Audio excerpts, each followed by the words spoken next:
इधर देखो, काल से पूजा आई है मेला घूमकर, जैसे ऐसे ही हो गई इनकी तबीयत खराब। क्या हो रहा है? बुखार आ गई और सर्दी और गले की दर्द। मतलब यार खतरनाक सीन है भाई।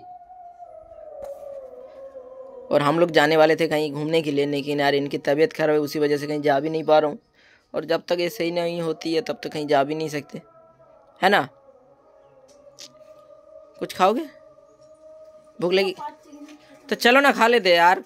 कोई ना यार, होती है दवा तो। खाने के बाद दवा भी तो है आपके पास, मेडिसिन भी लेना है। उठो। अरे कम कर दो खावे हैं बिल्लू, आपको भूख लगी है? इसे तो भाई हमेशा के लिए भूख लगती है। चलो कुछ खा लेना, खाने के बाद मेडिसिन भी खाना है इसे। लेकिन खा नहीं पा रहे बेचारा, इतनी ज्यादा खतरनाक गले में इसकी दर्द हो रही है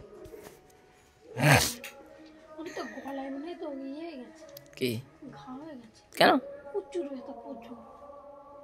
খসখস কচার গলা ব্যথা হয়েছে তো কি?